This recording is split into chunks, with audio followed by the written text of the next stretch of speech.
Dans la nuit du 12 novembre 1882, Hélène Kaufmann franchit seule la lisière de la forêt de Steinbach, là où même les chiens refusèrent d'aller, et personne ne comprit pourquoi elle marchait comme si elle rentrait chez elle. Le village entier la regardait s'enfoncer sous les sapins noirs, sa silhouette avalée par la brume épaisse qui rampait entre les troncs comme une chose vivante. Derrière elle, les torches tremblaient dans les mains des hommes. Devant elle, l'obscurité totale. Et au fond de cette obscurité, un enfant disparu, ou quelque chose d'autre, quelque chose que la veuve connaissait déjà. Avant de continuer, dites-moi, de quelle ville vous m'écoutez? J'adore savoir où vous êtes et quelle est la température dans votre ville. Le petit Thomas Müller avait disparu 3 heures plus tôt, juste avant le crépuscule.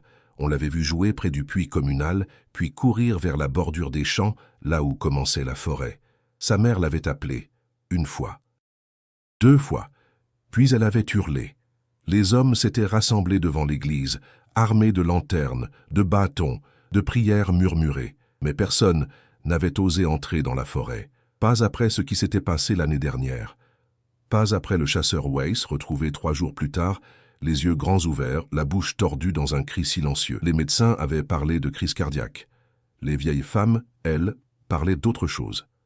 C'est alors qu'Hélène était apparue. Elle venait rarement au village. Depuis la mort de son mari, trouvée pendue dans la grange, la langue bleue, les pieds à quelques centimètres du sol, elle vivait recluse dans sa ferme, une bâtisse de pierre grise, aux volets toujours fermés, adossée à la forêt comme une insulte.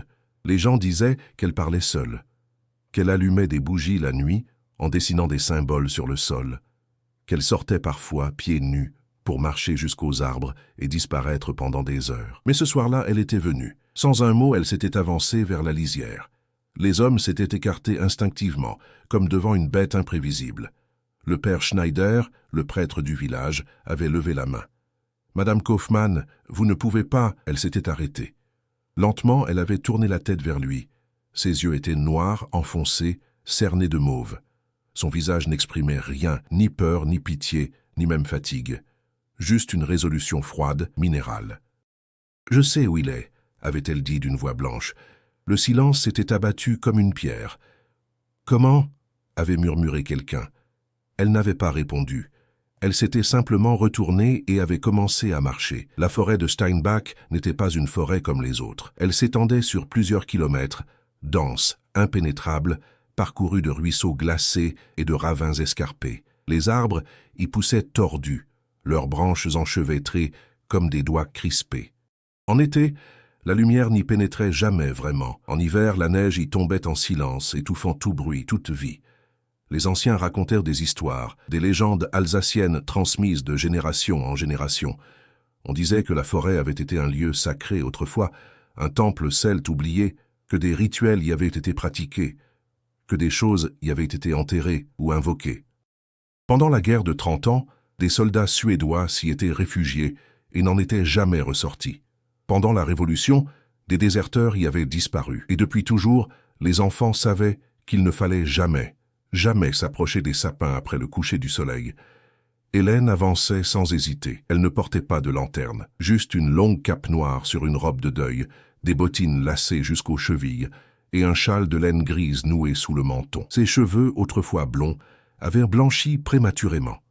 Ils pendaient en mèches raides de chaque côté de son visage émacié. Derrière elle, à distance respectueuse, une dizaine d'hommes la suivaient. Parmi eux, Karl Bauer, le forgeron, le père de Thomas, Anton Lersch, le boulanger, un homme massif au regard dur, et Emil Fischer, le jeune instituteur, le seul à avoir osé poser des questions. « Madame Kaufmann, comment savez-vous où aller » avait-il demandé d'une voix tremblante. Elle n'avait pas ralenti. Elle n'avait même pas tourné la tête. « Parce que je l'ai déjà fait » avait-elle répondu simplement. Un frisson avait parcouru le groupe. Personne n'avait osé demander ce qu'elle voulait dire. La brume était épaisse, poisseuse, sentant la mousse humide et la terre froide. Elle s'accrochait aux vêtements, glissait sur la peau comme une main moite. Les arbres semblaient se rapprocher à chaque pas, leurs silhouettes massives se découpant dans l'obscurité comme des géants endormis. Hélène marchait d'un pas régulier, presque mécanique. Elle connaissait le chemin. Elle évitait les racines sans les regarder, contournait les rochers, suivait des lignes invisibles tracées dans sa mémoire. Parfois, elle s'arrêtait, levait la tête, humait l'air. puis repartaient, toujours plus loin, toujours plus profond. Les hommes commençaient à ralentir. Leurs lanternes tremblotaient, leur respiration devenait courte, saccadée. L'un d'eux murmurait une prière en dialecte alsacien, un autre serrait son bâton à deux mains, les jointures blanches.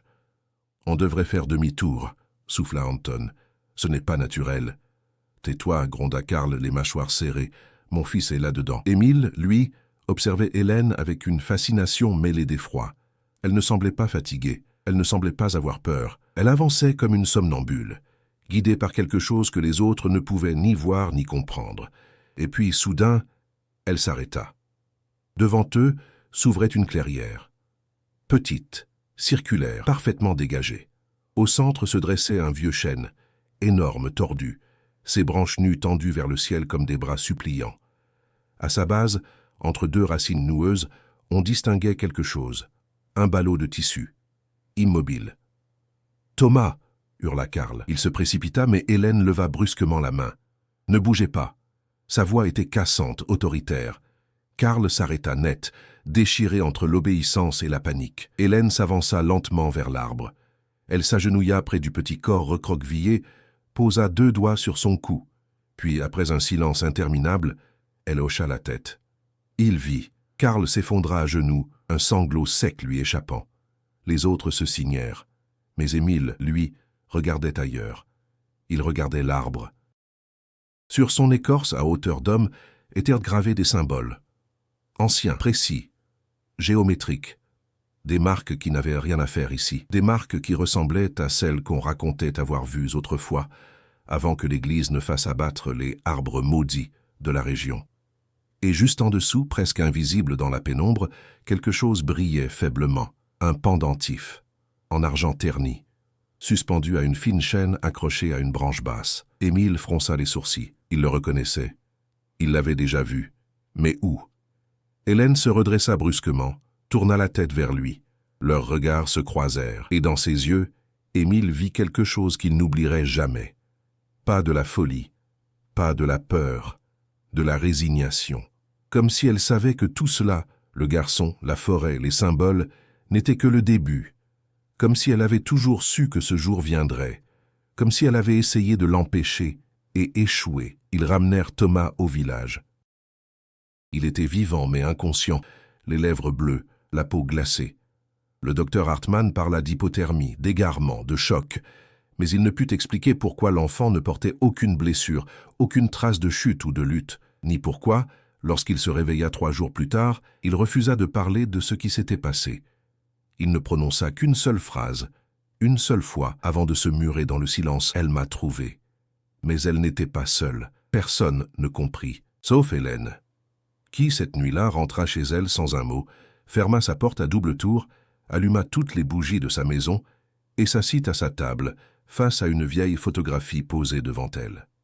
Sur l'image, floue, datant de plusieurs années, on voyait un homme souriant, debout devant la ferme. Son mari, autour de son cou, le pendentif en argent, celui qu'elle avait laissé dans la forêt, celui qui, ce soir, était revenu. Les jours qui suivirent le retour de Thomas furent étranges. Le village semblait avoir retenu son souffle. Les gens parlaient à voix basse, se signaient en passant devant la forêt, évitaient de croiser le regard d'Hélène lorsqu'elle traversait la place du marché. Les enfants ne jouaient plus près des champs, les femmes verrouillaient leurs portes dès la tombée de la nuit. Et chaque soir, le père Schneider célébrait une messe supplémentaire, comme pour conjurer quelque chose qu'il ne nommait pas. Émile Fischer, lui, ne parvenait pas à oublier. Le pendentif, les symboles, le regard d'Hélène. Il avait grandi à Strasbourg, étudié à l'université, lu Voltaire et Rousseau. Il se voulait rationnel, moderne, débarrassé des superstitions paysannes. Mais ce qu'il avait vu dans la forêt, cela défiait toute logique. Il décida de mener sa propre enquête. La bibliothèque du village se trouvait dans une petite pièce adjacente à la mairie, poussiéreuse, mal éclairée, sentant le vieux papier et la cire froide. Émile y passa des heures, feuilletant les registres paroissiaux, les archives municipales, les vieux journaux jaunis. Il cherchait des mentions de la forêt, de disparitions, de rituels. Et il trouva. En 1847, un enfant de 7 ans avait disparu. Retrouvé 3 jours plus tard, vivant au pied du même chêne, incapable de parler pendant des semaines. En 1829, un couple de jeunes mariés s'était égaré, retrouvé mort, enlacé, aucune blessure visible. En 1801, un prêtre avait tenté d'exorciser la forêt. On ne l'avait jamais revu. Et plus loin encore, dans des chroniques médiévales recopiées à la main, des mentions cryptiques, sacrifice, arbre-portail, gardien, pacte. Émile sentit un frisson lui parcourir l'échine. Il leva les yeux vers la fenêtre. Dehors, la pluie commençait à tomber, fine et froide, fouettant les vitres en un rythme monotone. Et c'est alors qu'il la vit. Hélène. Debout sous la pluie, immobile, fixant la mairie. Leurs regards se croisèrent à travers le verre embué. Elle ne souriait pas, ne clignait pas des yeux. Juste regardait. Puis, lentement, elle tourna les talons et s'éloigna, sa silhouette noire avalée par la brume. Cette nuit-là, Émile ne parvint pas à dormir. Il habitait une petite chambre au-dessus de l'école, modeste mais propre. Un lit étroit, une table, une chaise, une lampe à huile. Les murs étaient nus à l'exception d'une carte de France et d'un crucifix en bois. Allongé dans le noir, il écoutait la pluie tambouriner sur le toit, le vent gémir dans les gouttières, et de temps en temps, un autre bruit, un craquement, lent, régulier, comme des pas sur le plancher du rez-de-chaussée. Mais l'école était vide, il en était certain. Il se redressa, tendit l'oreille. Silence. Puis, de nouveau, crac, crac, crac. Quelqu'un ou quelque chose montait l'escalier. Le cœur d'Émile se mit à battre violemment. Il se leva, enfila son pantalon, attrapa le chandelier posé sur la table. La flamme vacilla, projetant des ombres dansantes sur les murs. Les pas s'arrêtèrent devant sa porte. Émile déglutit. « Qui est là ?» Pas de réponse. Il s'approcha, posa la main sur la poignée, hésita. Puis, d'un mouvement brusque, ouvrit la porte. Le couloir était vide. Mais sur le sol, juste devant le seuil, il y avait quelque chose. Une enveloppe, jaunie, scellée à la cire. Émile la ramassa, les mains tremblantes. Sur le devant, tracé à l'encre noire, un seul mot, « Lisez ». Il retourna dans sa chambre, ferma la porte à clé, s'assit à sa table, décacheta l'enveloppe. À l'intérieur, plusieurs feuilles de papier, couvertes d'une écriture fine, nerveuse, presque illisible par endroits, un journal, daté de 1879. Signé Jacob Kaufmann, le mari d'Hélène. Émile commença à lire. 12 septembre 1879. Je ne sais pas combien de temps il me reste. Hélène me regarde différemment depuis quelques jours. Elle sait que je sais. Elle sait que j'ai trouvé. Tout a commencé l'hiver dernier. Nous venions d'emménager dans la ferme. Hélène était heureuse, ou du moins, elle feignait de l'être. Mais la nuit, je l'entendais pleurer. Je pensais que c'était à cause de la fausse couche. Je me trompais. Un soir, je l'ai suivie. Elle est sortie pieds nus dans la neige, a marché jusqu'à la forêt. Je suis resté caché, observant. Elle s'est agenouillée devant un arbre, le vieux chêne, et a commencé à parler. Pas en français, pas en allemand, dans une langue que je ne connaissais pas. Et l'arbre lui a répondu. Émile sentit sa bouche s'assécher. Il tourna la page. 18 septembre 1879. J'ai confronté Hélène ce matin. Elle a nié, puis elle a pleuré, puis elle m'a tout raconté. Sa famille venait de cette région depuis des siècles, bien avant l'Église, bien avant les Romains. Ils étaient gardiens. C'est le mot qu'elle a utilisé, gardien de quelque chose d'ancien, quelque chose qui dormait sous la forêt. Elle m'a dit que chaque génération devait nourrir le pacte, offrir quelque chose, pour que la chose reste endormie, pour qu'elle ne se réveille pas. Je lui ai demandé ce qu'elle avait offert. Elle n'a pas répondu. Émile tourna frénétiquement les pages. 3 octobre 1879. Je l'ai vue cette nuit, la chose. J'ai suivi Hélène encore une fois. Cette fois, elle portait quelque chose, un panier. À l'intérieur, du pain, du lait, du sang frais. Elle a tout déposé au pied de l'arbre, puis elle a attendu, et ça est sorti. Je ne sais pas comment le décrire. Ce n'était ni humain, ni animal, ni solide, ni liquide. C'était comme une ombre qui bougeait, qui respirait, qui pensait. Hélène lui a parlé, et ça l'a touché. Comme une caresse, comme une bénédiction. J'ai vomi dans les buissons. Elle m'a entendu. Émile lisait maintenant à toute vitesse, le souffle court. 20 octobre 1879. Elle veut que je devienne gardien, moi aussi. Elle dit que c'est le seul moyen, que si je refuse, la chose viendra me prendre. Je ne peux pas accepter. Je suis chrétien. Je crois en Dieu. Pas en ça, mais je l'aime. Dieu me pardonne. Je l'aime encore. Dernière page. 28 octobre 1879. J'ai pris ma décision. Je vais détruire le pacte, couper l'arbre, brûler la forêt si nécessaire. Hélène pleure. Elle me supplie. Elle dit que je vais tous nous condamner. Mais je ne peux pas vivre avec ça. Si vous lisez ces mots, c'est que j'ai échoué. Et que la chose est libre. Le journal se terminait là. Émile resta figé, les mains tremblantes, le cœur battant à tout rompre. Jacob avait essayé de détruire le pacte. Et 3 jours plus tard, on l'avait retrouvé pendu. Mais ce n'était pas un suicide. C'était une exécution. Quelqu'un frappa à la porte. 3 coups, lents, délibérés. Émile sursauta, renversa le chandelier. La flamme s'éteignit. Noir total. « Monsieur Fischer ?» Une voix de femme, calme, froide. Hélène. « Ouvrez, s'il vous plaît. » Émile ne bougea pas. « Je sais que vous avez lu le journal. » Silence. « Il faut que nous parlions, avant qu'il ne soit trop tard. » Émile déglutit. Ses mains cherchèrent à tâtons les allumettes. « Trop tard pourquoi ?» Un long silence. Puis d'une voix à peine audible, avant que la chose ne vienne chercher son dû. Émile ouvrit la porte. Hélène se tenait sur le seuil, trempée, ses vêtements noirs collés à son corps maigre. Ses cheveux pendaient en mèches humides de chaque côté de son visage blême. Elle ne portait ni parapluie, ni châle. Juste cette présence glacée, cette aura de résignation qui semblait l'envelopper comme un linceul. « Entrez » murmura Émile. Elle s'exécuta sans un mot. Il referma la porte, ralluma le chandelier d'une main tremblante. La flamme projeta leurs ombres démesurées sur les murs nus de la chambre. Hélène resta debout, les bras le long du corps, les yeux fixés sur la table où gisaient les pages du journal de Jacob. « Vous n'auriez pas dû lire ça, » dit-elle doucement. « Quelqu'un me l'a apporté. »« Je sais. » Émile fronça les sourcils. « C'était vous ?» Elle ne répondit pas tout de suite. Elle s'approcha lentement de la fenêtre, écarta légèrement le rideau, regarda dehors. La pluie tombait toujours, battant le pavé de la rue déserte. Au loin, entre 2 bâtiments, on distinguait la masse sombre de la forêt. « Non, dit-elle enfin.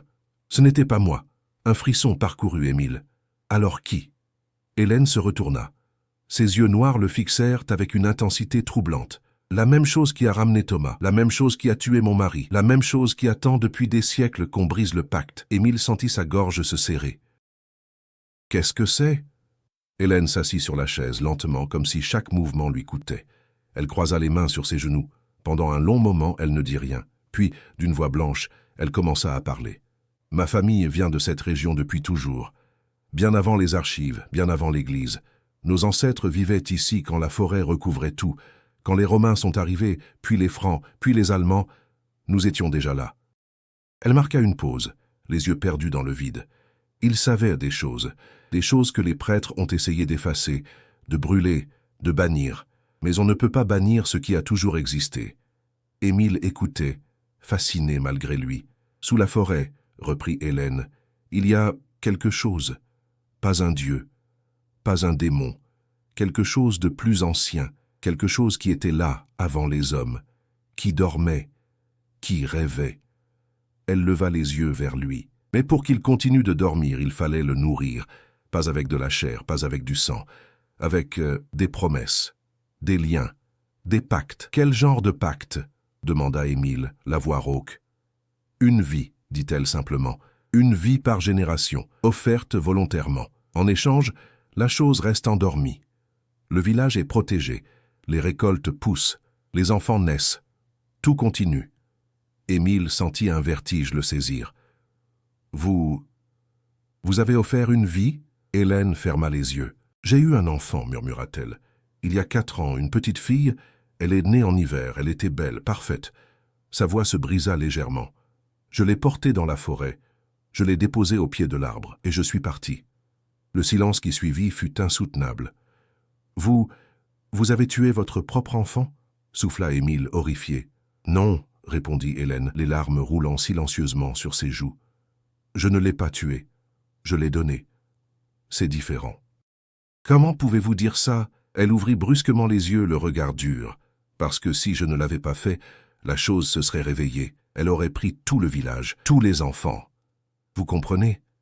Émile recula, choqué. Hélène se leva, tremblante. Mon mari ne comprenait pas. Il voulait briser le pacte. Il croyait que c'était du mal. Mais ce n'est pas du mal, c'est l'équilibre. C'est ainsi que les choses doivent être. C'est de la folie, murmura Émile. Peut-être, dit Hélène, mais c'est la vérité. Elle s'approcha de lui, posa une main glacée sur son bras. Jacob a essayé de couper l'arbre. Il est allé dans la forêt avec une hache. Et la chose l'a pris. Pas tout de suite. Lentement. Il a commencé à entendre des voix, à voir des choses, à perdre la raison. Et puis, une nuit, il est sorti. Et quand je l'ai retrouvé, il était pendu. Mais ce n'était pas lui, pas vraiment. C'était la chose qui l'avait fait. Émile sentit la nausée monter. « Pourquoi me racontez-vous tout ça ?» Hélène le regarda droit dans les yeux. « Parce que le pacte est brisé, dit-elle. Parce que Jacob a essayé de le briser. Et maintenant, la chose se réveille, lentement. Elle teste. Elle prend les enfants. Elle les ramène. Mais un jour, elle ne les ramènera plus. « Que voulez-vous que je fasse ?»« Rien, répondit-elle. Vous ne pouvez rien faire.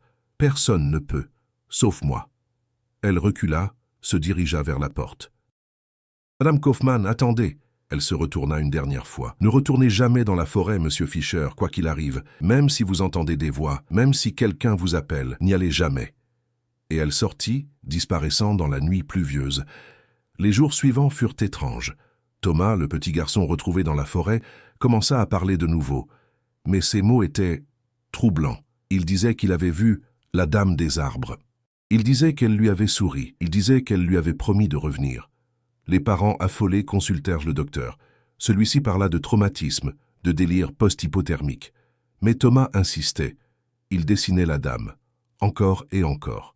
Une silhouette mince aux longs cheveux debout entre les arbres. Et chaque dessin lui ressemblait un peu plus. À Hélène. Émile, de son côté, continuait ses recherches. Il interrogea les anciens du village. Certains se souvenaient de vieilles histoires, de disparitions, de rituels oubliés, de familles entières parties du jour au lendemain sans explication. Il découvrit que la famille d'Hélène, les Brenner, avait toujours vécu près de la forêt, depuis des siècles, qu'ils étaient respectés, craints, qu'on les appelait parfois les gardiens, et qu'ils avaient tous, à un moment ou à un autre, perdu un enfant. Une nuit, Émile fut réveillé par un bruit, un grattement, contre sa fenêtre. Il se redressa, le cœur battant, alluma la lampe. Sur la vitre embuée, quelqu'un avait tracé un message, de l'intérieur. Émile avait passé le reste de la nuit éveillé, assis sur son lit, fixant les mots qui s'effaçaient lentement à mesure que la condensation séchait. Il avait vérifié 3 fois que la porte était bien verrouillée, inspecté chaque recoin de la chambre. Rien, personne. Juste ces mots tracés de l'intérieur, comme si quelqu'un ou quelque chose s'était tenu là, invisible, pendant qu'il dormait. À l'aube, il prit une décision. Il devait retourner à la ferme d'Hélène. La matinée était froide, grise, pesante. Un brouillard épais stagnait entre les maisons, étouffant les sons, transformant le village en un labyrinthe silencieux. Les rares personnes qu'Émile croisa le regardèrent avec méfiance. Certains détournèrent les yeux, d'autres se signèrent. La nouvelle s'était répandue. L'instituteur posait trop de questions, fouillait dans les archives, parlait avec la veuve. Et dans un village comme celui-ci, se mêler des affaires de la forêt n'attirait que le malheur. Émile marcha pendant près d'1 heure, suivant le chemin de terre qui longeait les champs, puis s'enfonçait vers la lisière. La ferme des Kaufmann apparut enfin, massive et sombre, adossée au premier sapin comme une sentinelle délabrée. C'était une bâtisse de pierre grise à 2 étages, aux volets fermés, au toit d'ardoise partiellement effondré. La cour était envahie de mauvaises herbes. Une vieille charrette renversée pourrissait près du puits. Le silence était total. Pas un oiseau, pas un insecte, juste le murmure lointain du vent dans les arbres. Émile frappa à la porte. Pas de réponse. Il frappa de nouveau, plus fort. « Madame Kaufmann ?» C'est Émile Fischer. Rien. Il posa la main sur la poignée, hésita, puis poussa. La porte s'ouvrit dans un grincement plaintif. L'intérieur de la maison était glacial. Une odeur de moisie, de cire froide et de quelque chose d'indéfinissable, quelque chose de vieux, de terre et de pourriture. saturaient l'air. Les volets clos plongeaient les pièces dans une pénombre épaisse, à peine percée par les raies de lumière grise filtrant entre les planches. Émile avança lentement, tous ses sens en alerte. Le vestibule donnait sur une grande salle commune. Une table massive, des chaises renversées, une cheminée éteinte remplie de cendres froides. Sur les murs, des cadres poussiéreux contenaient des daguerréotypes anciens, visages austères, regards vides, vêtements d'une autre époque. Il s'approcha, examina les photos une par une. Des femmes, toutes brunes ou blondes devenues grises, toutes minces, le visage émacié, les yeux cernés, toutes debout devant la même ferme. Les Brenner, les gardiennes. Sur la dernière photo plus récente, il reconnut Hélène, plus jeune, presque jolie. À côté d'elle se tenait Jacob, souriant, une main posée sur l'épaule de sa femme. Mais ce qui attira l'attention d'Émile, ce fut ce qu'Hélène tenait dans ses bras, un bébé, enveloppé dans un lange blanc, la petite fille dont elle avait parlé, celle qu'elle avait donnée. Émile sentit un frisson lui parcourir l'échine. Il détourna le regard, continua son exploration. La cuisine était dans un état similaire. Vaisselle sale empilée, provisions moisies, sol couvert de terre. Mais ce qui frappa Émile, ce furent les bougies. Des dizaines, des centaines, partout. Sur la table, sur les étagères, sur le sol, alignées en cercles concentriques. Certaines consumées jusqu'au bout, d'autres à peine entamées. Et au centre de chaque cercle, des symboles tracés à la craie blanche, les mêmes que ceux gravés sur l'arbre dans la forêt. Émile s'agenouilla, examina les marques.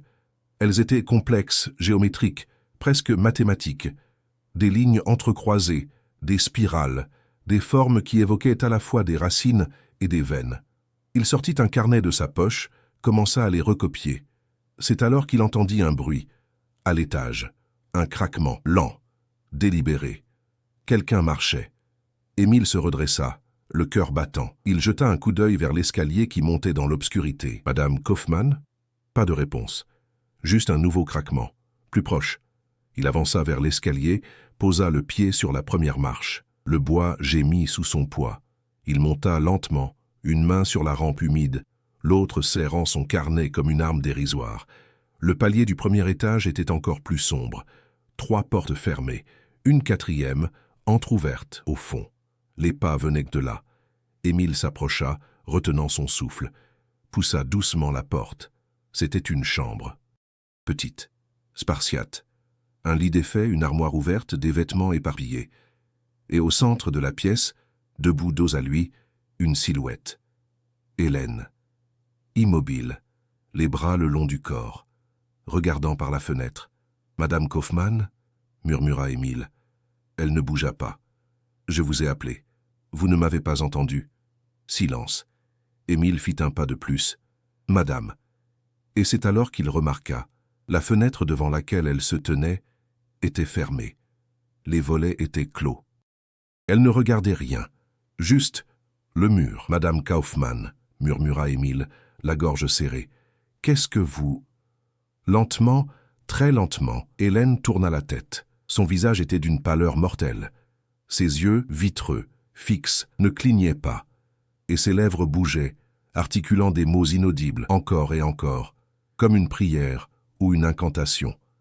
Émile recula instinctivement. « Hélène ?» Elle fit un pas vers lui, puis un autre. « Il faut que vous partiez, » dit-elle d'une voix blanche, monocorde. « Maintenant, que se passe-t-il ?»« Elle est entrée, » murmura Hélène. « Elle est dans la maison. Elle m'a trouvé. »« Qui ? Qui est entré ?» Hélène s'arrêta à quelques centimètres de lui. Ses yeux noirs le fixèrent avec une intensité terrifiante. « Ma fille » souffla-t-elle. Émile sentit le sol se dérober sous ses pieds. « Votre fille est morte, vous l'avez dit vous-même. »« Non, » répondit Hélène, les larmes roulant silencieusement sur ses joues. « Je l'ai donnée, mais elle n'est pas morte.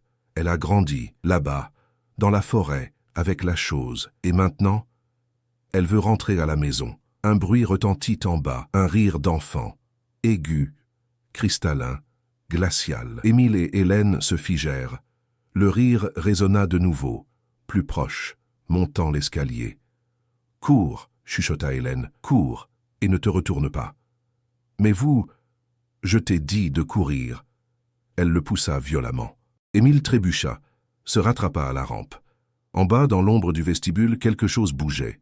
Une petite silhouette, en robe blanche, aux cheveux noirs emmêlés, qui levait lentement la tête et souriait. Émile dévala l'escalier, traversa la salle commune, se rua vers la porte. Derrière lui, le rire d'enfant se transforma en hurlement, un son inhumain, guttural, qui glaça son sang. Il franchit la porte, courut à travers la cour, ne s'arrêta qu'en atteignant le chemin. Alors seulement, haletant, tremblant, il se retourna.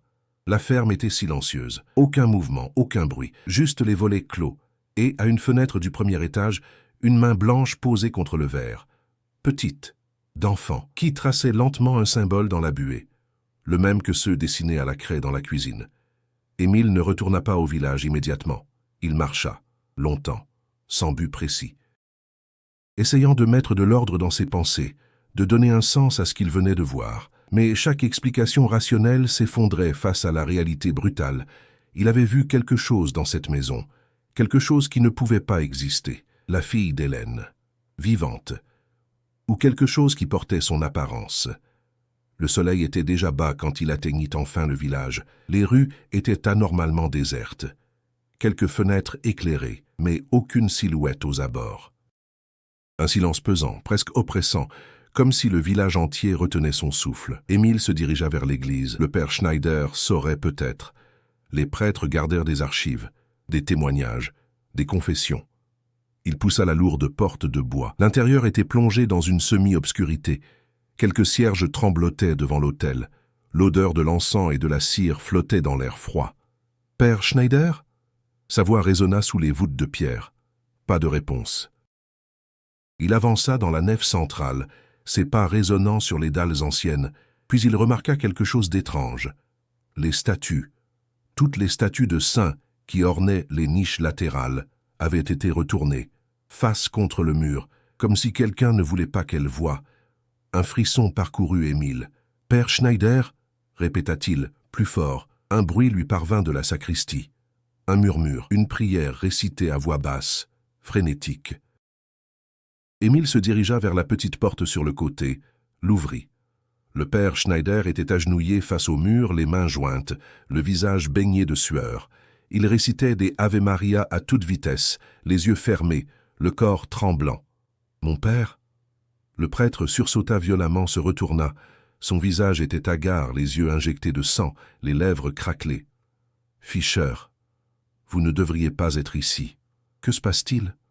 Pourquoi les statues... » « Ne les regardez pas, » coupa Schneider d'une voix rauque. « Ne les regardez surtout pas. Elles voient, elles rapportent. » Émile sentit un vertige le saisir. « Mon père, vous n'allez pas bien.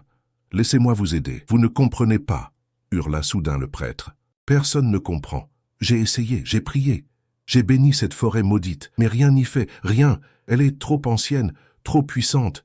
Dieu lui-même n'a aucun pouvoir sur elle. » Il se leva brusquement, agrippa Émile par les épaules. Les Brenner savaient, ils ont toujours su, avant même que Rome n'arrive ici, avant le Christ, avant tout. Cette chose sous la forêt, elle était là en premier, et nous ne sommes que des intrus. « Qu'est-ce que c'est? Dites-moi ce que c'est !» Schneider le lâcha, recula, secoua la tête. « Je ne sais pas, personne ne sait.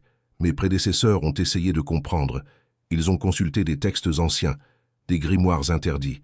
Certains sont devenus fous, d'autres ont disparu. » Il se laissa tomber sur une chaise, enfouit son visage dans ses mains. « J'ai trouvé leurs notes, cachées dans la crypte, des descriptions, des témoignages, des avertissements. »« Montrez-les-moi, » exigea Émile. Le prêtre leva vers lui un regard désespéré. « Vous ne voulez pas voir ça? »« Si, je dois savoir. » Un long silence. Puis Schneider hocha lentement la tête. La crypte de l'église était un lieu oublié. On y descendait par un escalier étroit, humide, creusé à même la roche. L'air y était glacé, vicié, chargé d'une odeur de terre et de moisissure. Les murs suintaient. Le sol était couvert d'une pellicule d'eau stagnante. Schneider alluma une lanterne, guida Émile entre les sarcophages anciens jusqu'à une niche dans le mur du fond. Il en sortit une boîte métallique rouillée, l'ouvrit avec une clé qu'il portait autour du cou. À l'intérieur, des documents jaunis, fragiles, certains en latin, d'autres en vieux français. d'autres encore dans des langues qu'Émile ne reconnaissait pas. « Les archives secrètes », murmura Schneider, transmises de curé en curé depuis des siècles. Tout ce que l'Église n'a jamais voulu reconnaître officiellement. Émile prit délicatement les documents, les examina à la lumière tremblotante de la lanterne. Le premier était une lettre datée de 1623, écrite par un certain père Guillaume. « J'ai interrogé la vieille Brenner avant qu'elle ne meure. Elle m'a parlé des arbres racines, des chemins qui descendent, de ce qui attend en dessous. Elle a dit que ce n'est ni bon ni mauvais, que c'est simplement affamé, qu'il faut le nourrir. Pas avec de la chair, mais avec de la vie, de la volonté, de l'âme. Qu'une vie donnée librement vaut 1000 vies prises. J'ai refusé de la bénir. Dieu me pardonne. » Le deuxième document était un rapport de 1734. 3 enfants ont disparu ce mois. Les villageois accusent les Brenner.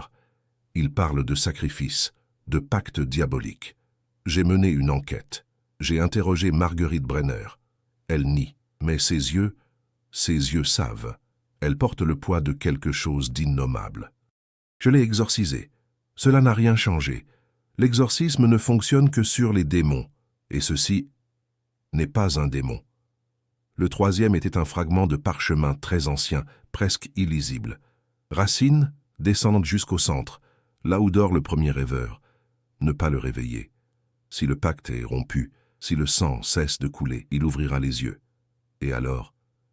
Le reste était effacé. Émile releva la tête, le cœur battant.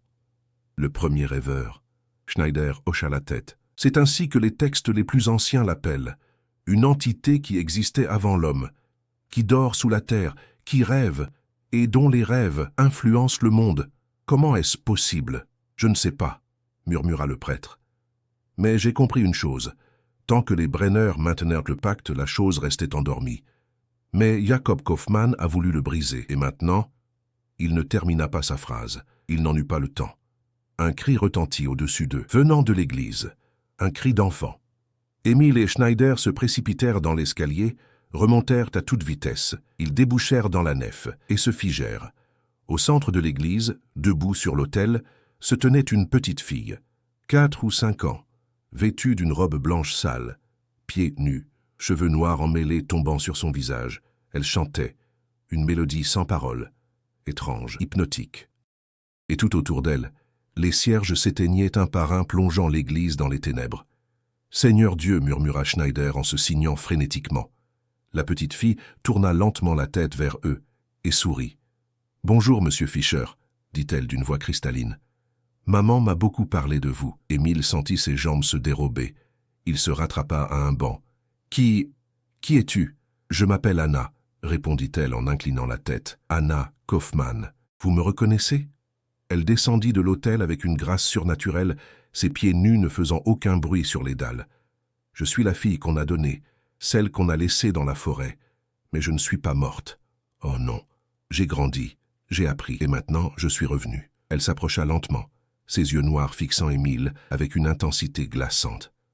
Maman pensait qu'elle pouvait me garder là-bas, qu'elle pouvait continuer à nourrir le rêveur avec d'autres choses. Mais elle s'est trompée.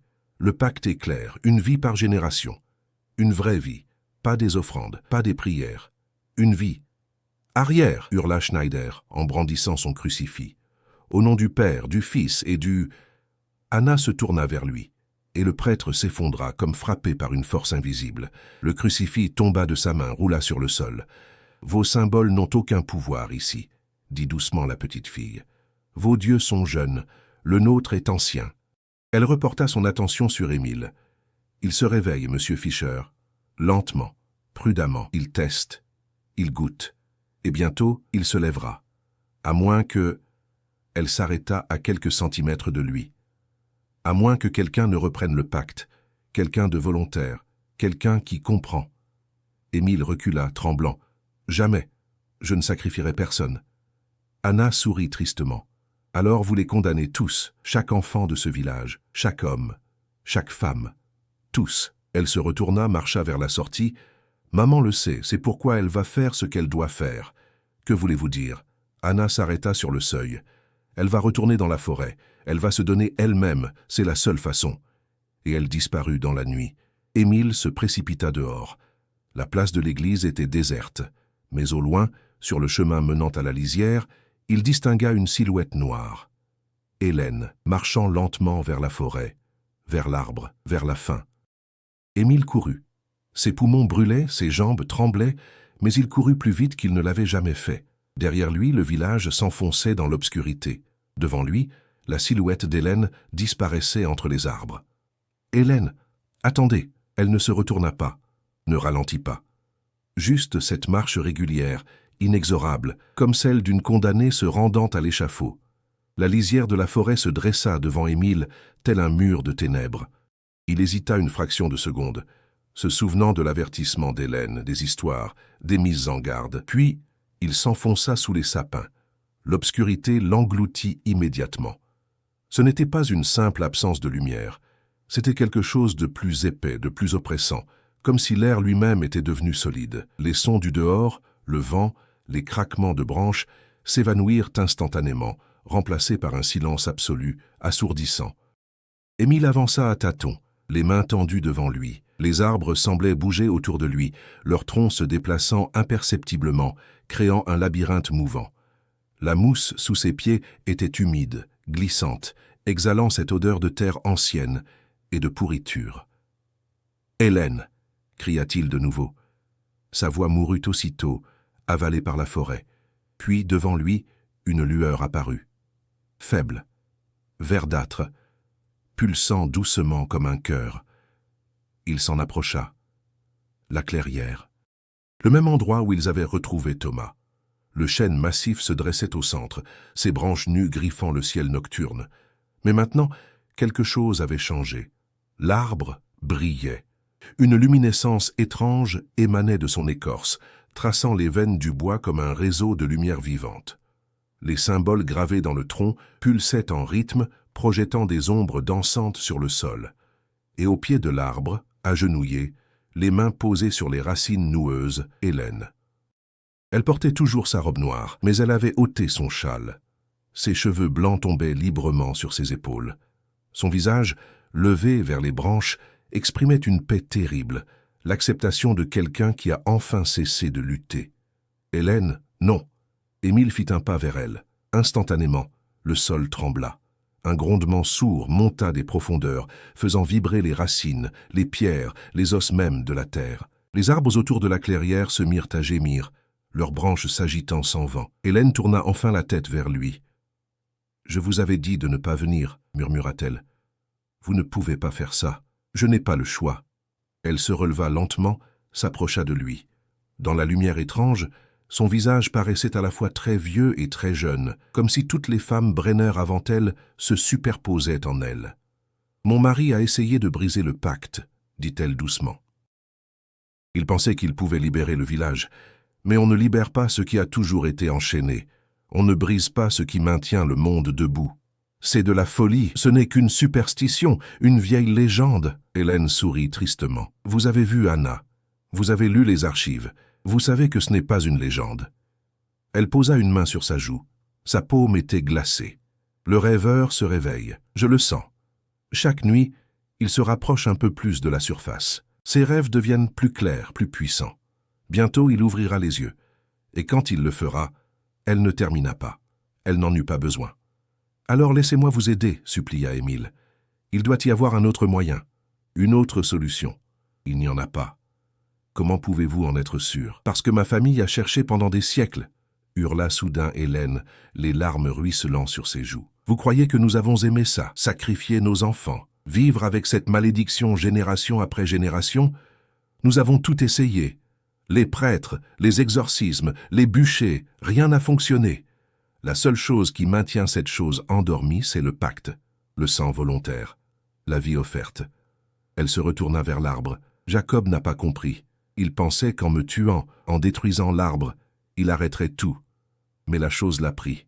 Elle l'a brisé. Et maintenant, elle prend les enfants. Elle teste. Elle cherche. Si je ne fais rien, elle les prendra tous. Alors prenez-moi, cria Émile. Prenez-moi à la place. Hélène le regarda, surprise. Vous ? Je suis volontaire. Je suis prêt. Laissez-moi.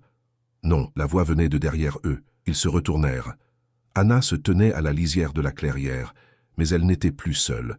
Derrière elle, émergeant de l'obscurité comme des spectres, se tenaient d'autres silhouettes, des dizaines. Des enfants, tous vêtus de blanc, tous pieds nus, tous avec ces yeux noirs, vides, infinis. Les enfants perdus, ceux qui avaient été donnés au fil des siècles. Le pacte est clair, dit Anna d'une voix qui résonnait, comme si plusieurs personnes parlaient en même temps.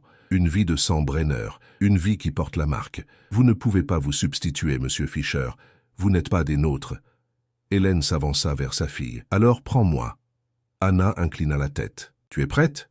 Oui. Tu comprends ce qui va arriver? Oui. Un long silence. Puis Anna sourit. Un sourire d'une tristesse infinie. Alors viens, maman. Viens à la maison. Hélène marcha lentement vers l'arbre.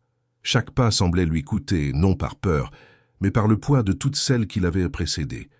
Elle posa les mains sur l'écorce brillante. Les symboles s'illuminèrent plus fort, pulsant en rythme avec son cœur. Les racines se mirent à bouger. Lentement, elles rampèrent sur le sol comme des serpents, s'enroulèrent autour de ses chevilles, de ses jambes, montèrent le long de son corps. Hélène ne résista pas. Elle ferma les yeux, inclina la tête en arrière et commença à chanter. C'était la même mélodie qu'Anna, ancienne, étrange, hypnotique. Les mots n'appartenaient à aucune langue connue, mais Émile comprit leur sens dans son âme. Une berceuse, une promesse, un apaisement. Dors, rêveur, dors encore. Nous te nourrissons. Nous te protégeons. Dors. Les racines l'enveloppèrent complètement, formant un cocon de bois vivant. Sa voix continuait, de plus en plus faible, de plus en plus lointaine. Et puis, soudain, le silence. Le cocon se referma. L'arbre cessa de briller. L'obscurité retomba sur la forêt. Émile tomba à genoux continuaru, sanglotant.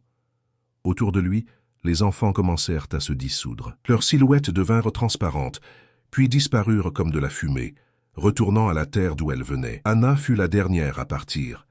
Elle s'approcha d'Émile, posa une main légère sur son épaule. « Elle est en paix maintenant », murmura-t-elle. « Elles le sont toutes. »« Pourquoi ?» sanglota Émile. « Pourquoi doit-ce être ainsi ? Parce que certaines choses sont plus anciennes que la morale, plus profondes que le bien et le mal. Le rêveur n'est ni bon ni mauvais, il est simplement. Et tant qu'il rêve, le monde continue. » Elle recula lentement. « Ne revenez jamais ici, monsieur Fischer. Oubliez cette nuit, vivez votre vie. Et si un jour vous avez des enfants, apprenez-leur à respecter les forêts, à ne pas réveiller ce qui doit dormir. » Et elle disparut. Émile resta seul dans la clairière. L'aube commençait à poindre, filtrant faiblement entre les branches. La forêt redevenait normale, juste des arbres, de la mousse, du silence. Il se releva péniblement, jeta un dernier regard à l'arbre. Sur son écorce, juste au-dessus de l'endroit où Hélène avait disparu, un nouveau symbole était apparu. Un cercle, complet, fermé. Le pacte était renouvelé. Pour combien de temps? Émile ne le savait pas. Mais il comprenait maintenant. Il y a des endroits dans ce monde où les anciennes lois règnent encore, où les dieux oubliés dorment, où le prix de la paix est terrible, mais nécessaire. Et parfois, le plus grand sacrifice n'est pas de mourir, c'est d'accepter que certaines choses doivent être. Émile quitta le village le lendemain. Il ne raconta jamais ce qui s'était passé. Il brûla ses notes, détruisit les dessins des symboles. Il vécut longtemps, se maria, eut des enfants. Mais chaque année, le 12 novembre, il se réveillait en sueur, persuadé d'avoir entendu quelque chose, une berceuse, lointaine, venant de la forêt. Et il savait. Il savait que quelque part, sous la terre, dans les racines et les ténèbres, le rêveur continuait de dormir, nourri, apaisé par le sacrifice éternel des gardiennes. Dans le village, la vie reprit son cours. On ne parla plus d'Hélène Kaufmann. Sa ferme fut abandonnée, puis s'effondra. Thomas grandit, devint forgeron comme son père, ne se souvint jamais vraiment de ce qui s'était passé cette nuit-là. Mais parfois, les nuits de novembre, quand le vent soufflait du côté de la forêt, les mères serraient leurs enfants un peu plus fort et murmuraient une prière, pas au Christ, pas à Marie, aux gardiennes, à celles qui, depuis toujours, maintenaient le monde en équilibre au prix de leur sang, de leur vie, de leur âme, pour que nous puissions dormir, pour que nous puissions vivre, pour que nous puissions oublier qu'il y a des choses sous la terre qui ne devraient jamais se réveiller. Fin. En 1952, un historien parisien nommé Michel Arnaud, entreprit des recherches sur les traditions populaires d'Alsace. Il se rendit dans le village, aujourd'hui modernisé, raccordé à l'électricité, relié par la route. Dans les archives municipales, il trouva une anomalie statistique troublante.